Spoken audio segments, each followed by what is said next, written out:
Pakistán, una tierra lejana y legendaria, mosaico de culturas y frontera entre dos mundos. Pakistán es una nación que encarna a la perfección el concepto de paradoja. Por un lado es una potencia nuclear, una de las pocas en el mundo con capacidad de disuasión en este sentido. Además tiene una posición geoestratégica clave, situada entre Irán, Afganistán, China y la India. Sin embargo, también es un país sumido en graves problemas internos. Las tensiones étnicas y religiosas, el terrorismo, la pobreza, la corrupción y los movimientos separatistas son problemas que arrastra desde su fundación en 1947. Económicamente, Pakistán ha luchado durante años con una economía inestable, con una deuda pública que supera el 70% de su PIB y una inflación que ha alcanzado niveles alarmantes. El país depende en gran medida de préstamos del Fondo Monetario Internacional y de ayuda económica externa. En 2023 la inflación alcanzó un preocupante 36%, afectando directamente la vida cotidiana de los pakistaníes, quienes han visto cómo los precios de los alimentos y los combustibles se han disparado.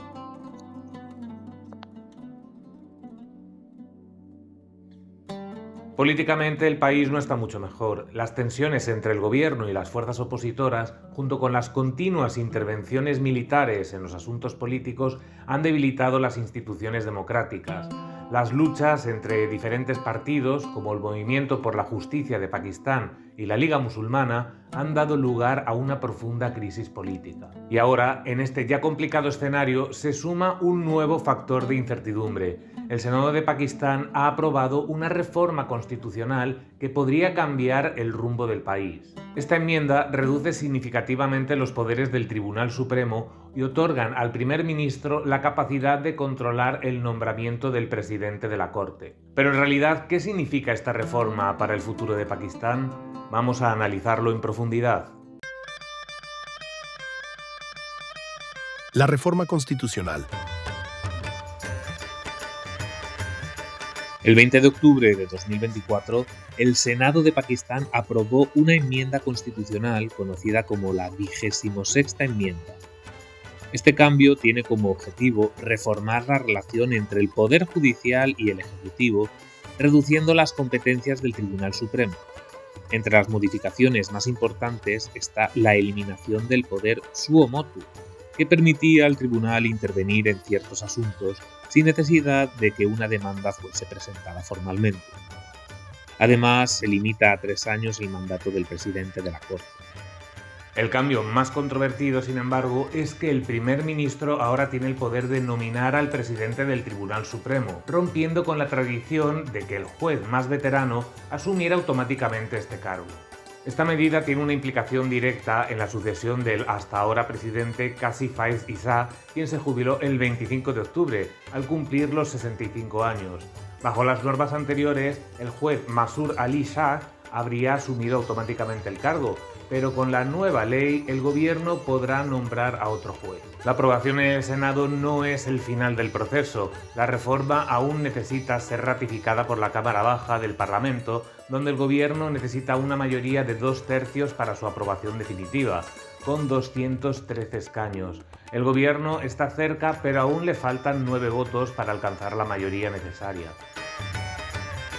La aprobación de esta reforma llevará sin duda a un mayor control del Poder Judicial por parte del gobierno, lo que supone una amenaza a la independencia de las instituciones del país, lo que se traduciría en un significativo deterioro de la democracia. Pero como veremos a continuación, esta es solo una de las muchas dificultades que enfrenta Pakistán.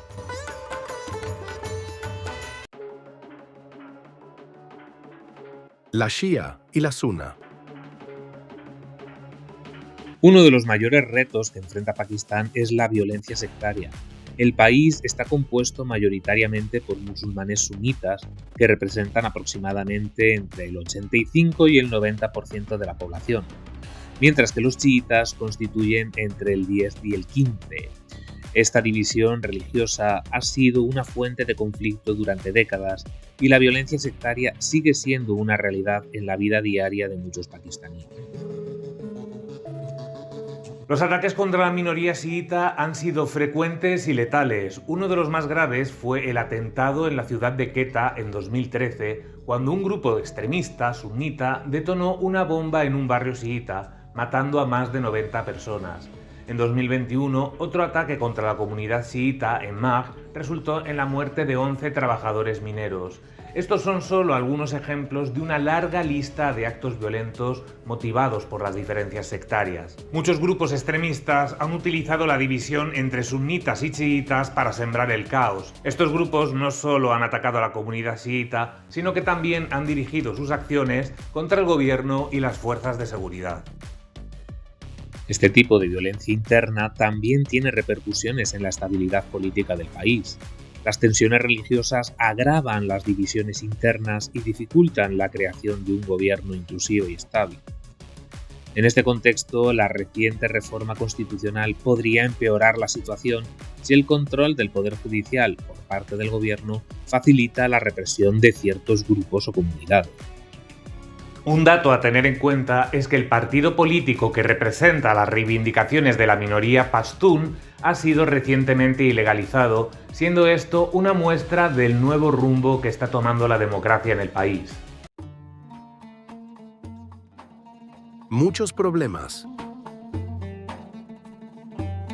En cuanto a la situación económica, Pakistán enfrenta una de las tasas de pobreza más altas de la región. Según estimaciones del Banco Mundial, aproximadamente el 40% de la población vive por debajo del umbral de la pobreza. Este elevadísimo nivel está estrechamente relacionado con el subdesarrollo de muchas áreas del país, especialmente en las zonas rurales. La infraestructura del país es deficiente, con escasez de servicios básicos como electricidad, agua potable y atención médica en muchas regiones. Aunque se han hecho esfuerzos para mejorar la situación, como el corredor económico China-Pakistán, que busca mejorar las conexiones comerciales y la infraestructura de transporte, los beneficios de estos proyectos no han llegado a toda la población. El corredor económico ha sido fundamental en la construcción de carreteras, puertos y plantas de energía, pero su impacto ha sido más visible en las zonas urbanas que en las zonas rurales, donde la pobreza sigue siendo extrema. La inflación también ha jugado un papel clave en el deterioro de las condiciones de vida.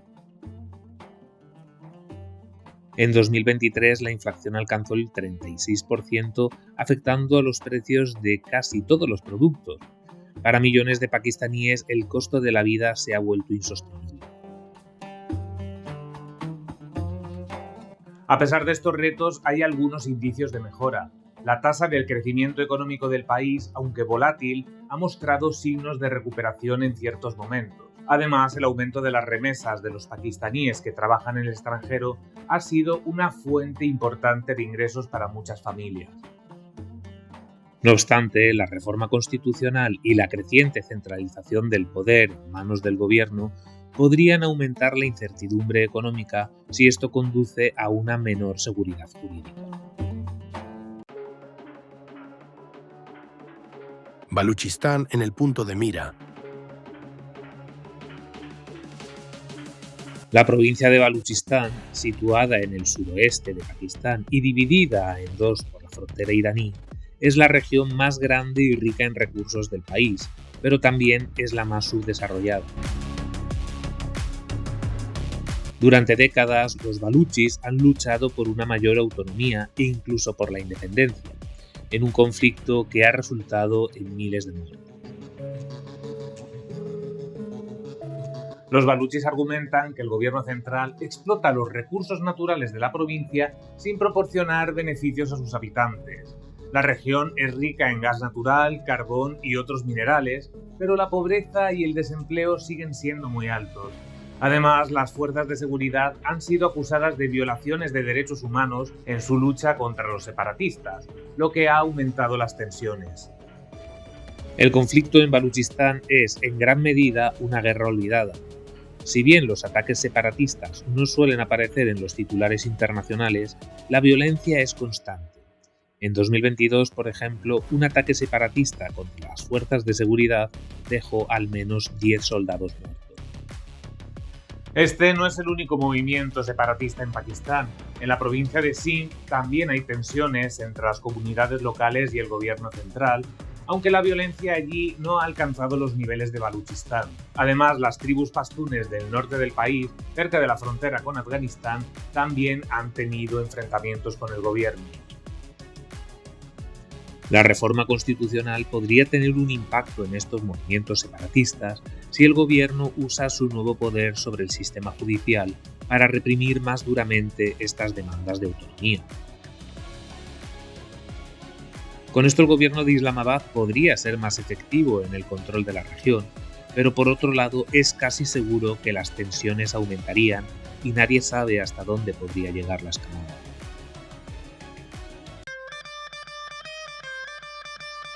Un gobierno de corrupción. La corrupción es una de las principales causas del subdesarrollo en Pakistán. Durante años, los líderes políticos han sido acusados de malversación de fondos y abuso de poder. Según el índice de percepción de la corrupción de Transparencia Internacional, Pakistán se encuentra entre los países más corruptos del mundo, con una puntuación de 27 sobre 100 en 2023, lo que lo coloca en el puesto 140 de 180 países. Los escándalos de corrupción han sacudido el panorama político en varias ocasiones. Uno de los más sonados fue el caso de Nawaz Sharif, ex primer ministro, quien fue destituido en 2017 tras las revelaciones de los papeles de Panamá que vinculaban a su familia con empresas fantasma. Sharif fue posteriormente condenado por corrupción y lavado de dinero. ¿Y qué pasará ahora? La aprobación de esta última enmienda constitucional marca un cambio fundamental en el sistema político de Pakistán. La independencia del poder judicial, que ha sido una piedra angular de cualquier democracia funcional, está en peligro. Al otorgar al primer ministro la capacidad de nombrar al presidente del Tribunal Supremo, se crea un precedente peligroso que podría debilitar la capacidad del sistema judicial para actuar como un control sobre el poder ejecutivo. Y es que este cambio tiene implicaciones que van más allá del sistema judicial. En términos de seguridad, un poder judicial menos independiente podría facilitar la represión del terrorismo, pero también abriría la puerta a abusos de poder, como la persecución de minorías religiosas o grupos separatistas. En términos económicos, la incertidumbre que genera esta reforma podría ahuyentar a las inversiones internacionales, lo que agravaría la ya frágil economía del país. Además, la reforma podría tener implicaciones en las tensiones con la India. Pakistán y la India han mantenido una relación tensa durante décadas, especialmente en lo que respecta a la disputada región de Cachemira. La India ha expresado su preocupación por la estabilidad política en Pakistán y un gobierno con más control sobre el poder judicial podría tomar decisiones unilaterales en relación a Cachemira que incrementen las tensiones militares entre ambos países. En resumen, la reforma constitucional aprobada por el Senado de Pakistán no solo plantea preguntas sobre la independencia judicial, sino que también tiene el potencial de impactar en la seguridad, la economía y las relaciones internacionales del país. Pakistán está en una encrucijada y el camino que elija en los próximos años determinará su futuro. Pakistán se enfrenta a un futuro difícil tras la aprobación de la 26ª enmienda constitucional. El Poder Ejecutivo ha ganado un control significativo sobre el Poder Judicial, lo que podría tener consecuencias de gran alcance. El país, como hemos visto, ya enfrenta gravísimos problemas. Y ahora, además, con esta reforma, la incertidumbre política y social podría aumentar aún más. El futuro de Pakistán está en juego. ¿Será capaz de resolver sus problemas internos y avanzar hacia un futuro más estable? ¿O esta reforma será el catalizador de una transición silenciosa hacia una autocracia? Solo el tiempo lo dirá. Hasta aquí nuestro vídeo de hoy. Espero que haya sido de vuestro interés y nos vemos en el próximo vídeo. Muchas gracias y hasta pronto. Suscríbete al canal, deja tu comentario y dale a la campanita.